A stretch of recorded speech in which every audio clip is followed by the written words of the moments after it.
We're going to have a special presentation by the mayor. Ezek? Sure. All right, ladies and gentlemen, most of you have the agenda tonight, and it didn't include this presentation. At this time, I'd like to call out Honorable Mayor Arakawa, and he's going to give some remarks, and then we have a special presentation for one of our members in the audience tonight.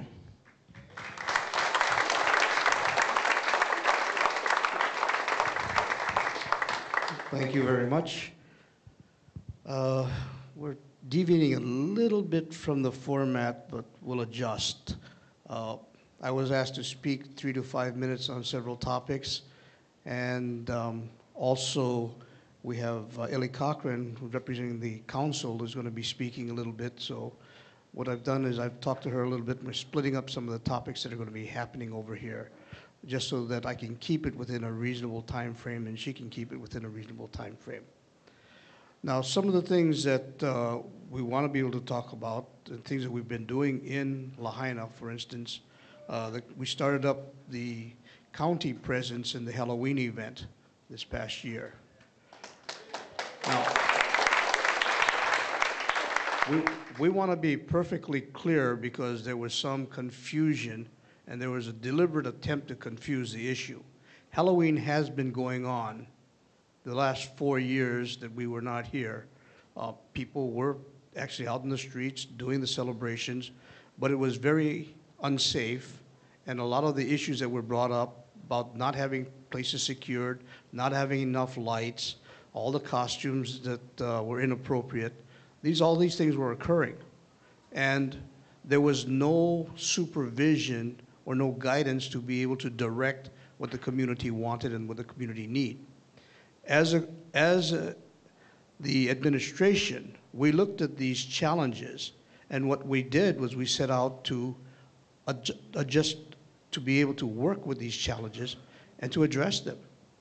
So when Halloween occurred, we did a public announcement. We wanted the costumes to be reasonable. We also announced very clearly that we were going to close the streets so that it would be safer. We brought security in so that anyone who was drunk or anyone who was behaving inappropriately would be protected, and we were going to have enforcement. We lit up a lot of the dark areas, so places where people were afraid and where people might get into a fight was now lit up, and we had enforcement officers ready to be able to control and take care of the situation. Most of the areas that were considered areas that needed to be protected because of cultural significance had some kind of a protection. That's what the county actually did. So contrary to what was being put out there, we were not in here to be, what did we say, cultural cleansing of the Hawaiian community. That had absolutely nothing to do with it. What we were trying to do was protect the community and make this a much more fun event and a safe event. And I think we were very successful, and we're planning to do this again next year.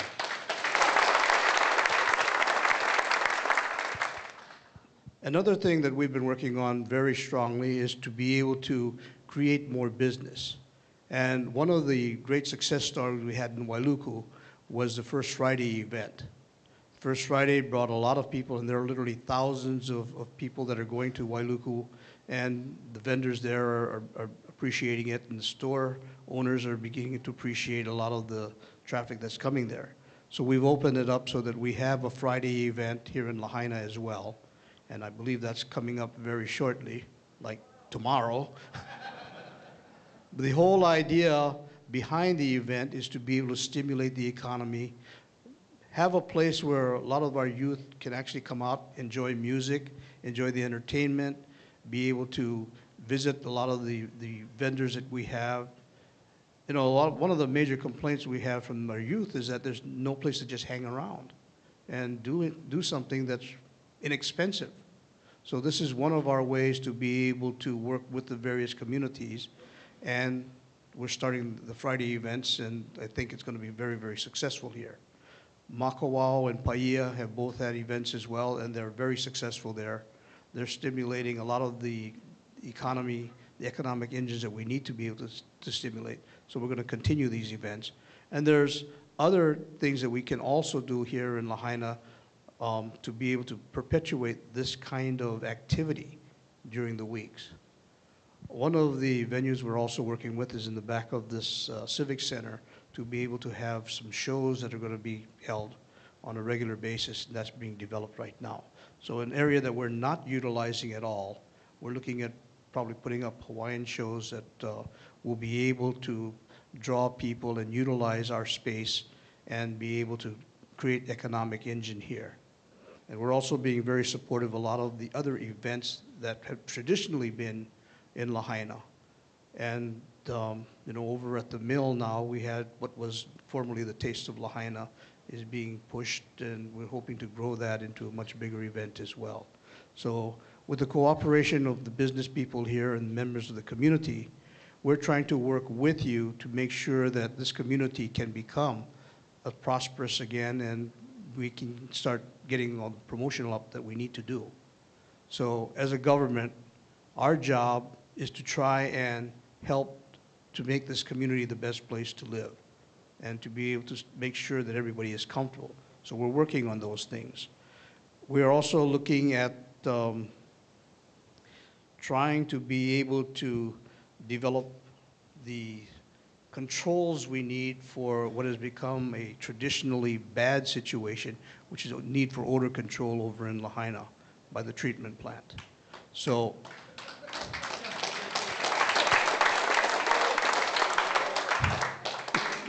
thanks, Bob.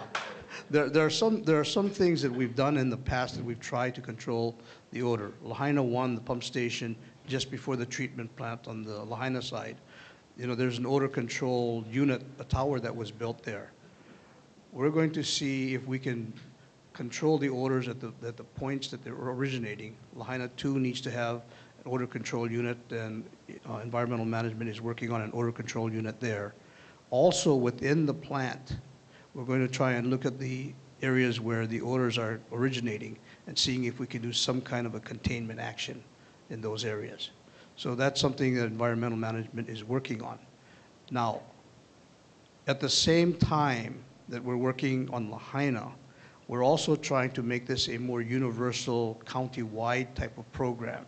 So we're looking at alternative energy production at our landfill, and a lot of the sludge that's being hauled and can be mixed with the green waste, but this can also be used to be able to produce electricity. So we're looking at trying to get companies to come in and take this green waste and the sludge and be able to create electrical power.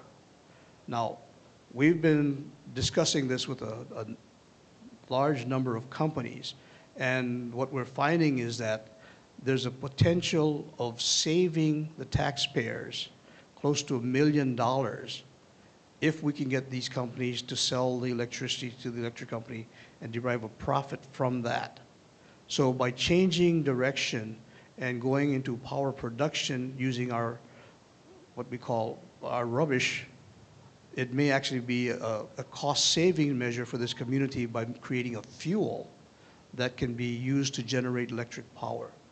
So very shortly, you'll be seeing our environmental department trying to do that.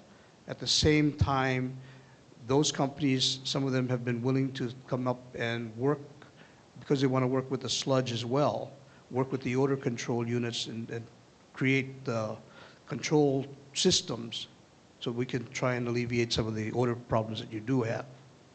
So it's a larger project that's more encompassing, but within the next few months, I believe you'll be seeing, and you'll be hearing about in the newspaper, the request for proposals to get projects like this going. Okay? So it's one way for us to not only take care of problems, work with challenges that we have within the community, but also to cut the costs for the community. When we're looking at, no, Ellie's going to take the channel, the ultraviolet. And council should also take the farmers market, what's happening in legislation there. Okay. Overall, in what we're trying to do, and I'll just kind of tie this up real quickly, there are some major areas that we are working on. We are looking at trying to get to 100% alternative energy here in our community. Currently, the state spends $7 to $8 billion a year on purchasing fuel to be able to produce electrical power. if we as a state can tie together all of the various communities within our state, Maui and the Big Island will be the major producers of alternative energy for the state. I mean, we have the ability to do it. Honolulu does not.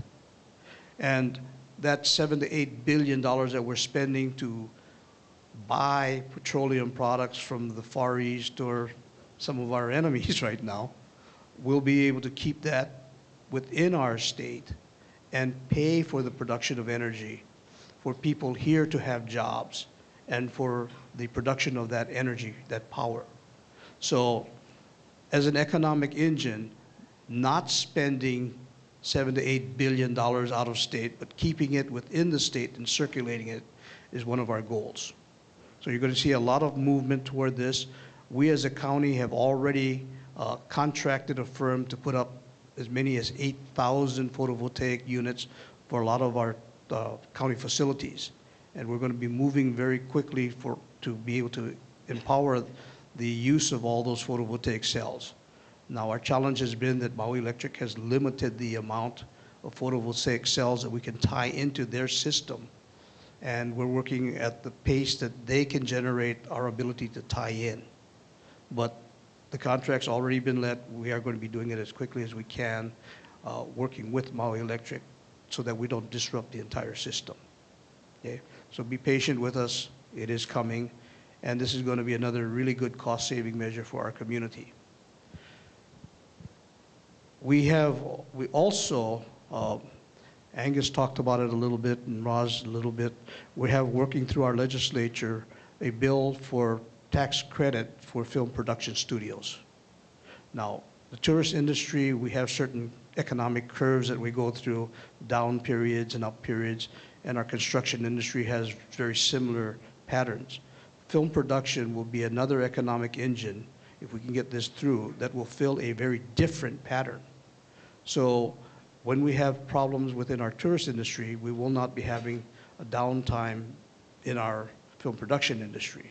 So we're trying to find these industries that will allow us to be able to balance off our economy in a much more stable methodology. So alternative energy, film production, and also where we're working to try and create a new tourist base for the Pacific Basin. The APEC conference that we just went through earlier this year very clearly has pointed out that the economic engines of the world are the Asian Pacific area. China, Korea, Japan, India, a lot of these Asian Pacific countries for the next unforeseeable generations are going to become stronger and stronger economic powers. As a county, we're trying to get ahead of everybody else rushing over there and trying to establish relationships with those communities because we feel that if we tie into communities that are strong economically and they're the market of the future, they're going to be the consumers, the people that want to buy things, the people that have the money to be able to travel. If we can tie into those kinds of economies, we'll be much more stable in Maui's ability to balance out our worldwide needs. And that's one of the pushes we're making to try and balance out our tourism industry, okay? As well as any products that we can come up with, like our coffee industry, to be able to find a market to sell that coffee to. So those are the venues that we as an administration are working with currently. And because I only have a short time, next time we come back, we'll talk about a lot of the interior things that we're working with, like creating a 242-acre regional park in central Maui, consolidating all of our base yards, and redoing a lot of the departmental structure within the county system to make it more economically viable.